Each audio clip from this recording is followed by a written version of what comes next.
Producción de Grupo Fórmula. Encuentra más contenido como este en radioformula.mx.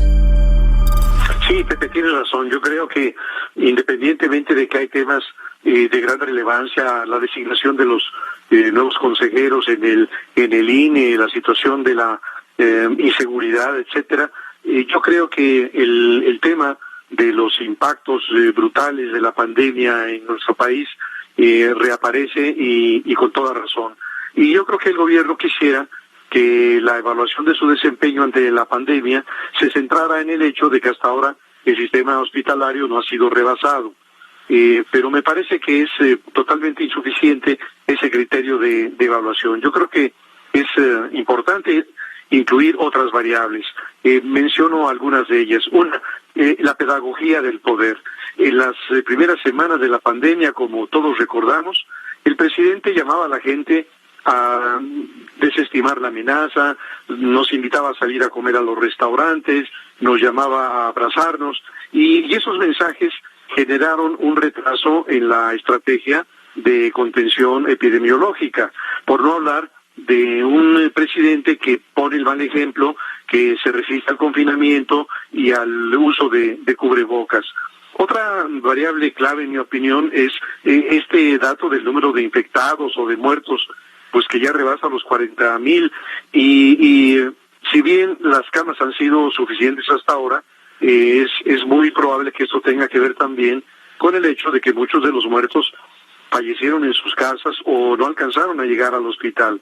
Y frente a las denuncias del personal médico y de pacientes por la falta o por la insuficiencia de equipos y de medicinas, el gobierno responde negándolo.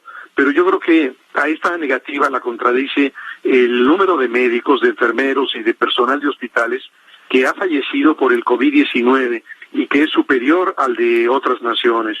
Y creo también que una evaluación respecto a la forma en que el gobierno ha conducido la pandemia tendría que incluir la presencia o la ausencia del Estado en capítulos de crucial importancia. Por ejemplo, los apoyos gubernamentales a las micro, pequeñas y medianas empresas. El gobierno dice y repite que está otorgando 1 millón de créditos y da una cifra cuantiosísima, pero que no oculta que esos créditos son de apenas 25,000 pesos. Y Pepe, vale la pena imaginar que en un negocio familiar, estoy pensando en una microempresa, una tortillería, una lavandería, una tortería, esos 25,000 pesos apenas le alcanzarían para la nómina de 2 personas con un salario de 6,000 pesos promedio por 2 meses, y nada más.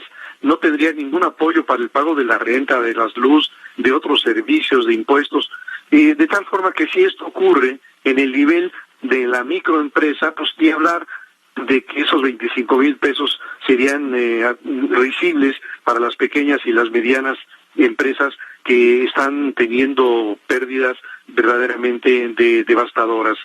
Y creo que también está una narrativa gubernamental que niega la realidad y que nos repite una y otra vez que ya aplanamos la curva, una resistencia a la aplicación masiva de las vacunas, y desde luego esa decisión de anunciar la reapertura de la economía en pleno pico de la pandemia. ¿Y por qué no, preguntaría yo, incluir otros indicadores para evaluar esta conducción gubernamental de la pandemia? Por ejemplo, los impactos socioeconómicos evitables.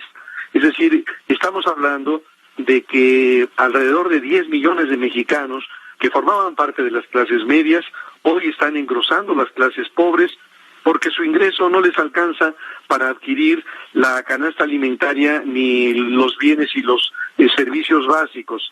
Y algo de eso tiene que ver con esa necedad del gobierno de pretender una originalidad, digamos, el carácter único de lo mexicano, desestimando las medidas que se están adoptando en otros gobiernos, incluso en países de nivel de desarrollo similares al nuestro, y que también han sido propuestas por el sector empresarial, que dice que ante una situación, una realidad excepcional, habría que tener respuestas excepcionales y piden, por ejemplo, el que se puedan diferir, no cancelar, pagos de impuestos, de servicios públicos y todo esto a lo que se ha negado el gobierno, el reclamo de un salario mínimo vital, de un salario solidario, etcétera. Estamos ante un gobierno, pues, que no es capaz de reconocer su propia responsabilidad, que opta por el autoengaño y dice que es mucho más fácil repartir las culpas. Entonces, ¿quiénes son los culpables de lo que está ocurriendo? La mala alimentación de los mexicanos, los hospitales que dejaron inconclusos las administraciones anteriores, las decisiones equivocadas de los gobernadores, y ahora la irresponsabilidad de los ciudadanos, porque ya nos dijo el doctor López-Gatell, esto no es un problema del presidente, es un problema de ustedes. Así que me parece que es un rasgo infantil esta idea de que los responsables siempre son los otros. Y bueno, a manera de balance, creo que lo que ha imperado en el manejo de esta pandemia ha sido la imprevisión y la improvisación, que ciertamente la crisis sanitaria no ha desbordado el sistema hospitalario, pero sí desbordó todos los cálculos gubernamentales sobre la profundidad de la crisis económica. Hoy los más serios cálculos hablan de que el retroceso será de más de 10 puntos del Producto Interno Bruto, la severidad del desempleo, etcétera, y mientras la pandemia está generando impactos dramáticos en millones de familias de mexicanos, los programas sociales no funcionan, no sirven para cubrir el ingreso vital de quienes se están quedando sin trabajo, pues simplemente porque no fueron diseñados para ello. Entonces, concluiría, Pepe, diciendo que estos intentos de desviar la atención sobre los impactos de la pandemia con distractores como el bloque opositor amplio, la repatriación de Emilio Lozoya, en fin, solo funcionan temporalmente y otra vez regresa el tema de la sociedad, que es una pandemia que sigue cobrando vidas y sigue lastimando a una ya de por sí precaria condición de la mayoría de los mexicanos. Esta fue una producción de Grupo Fórmula. Encuentra más contenido como este en radioformula.mx.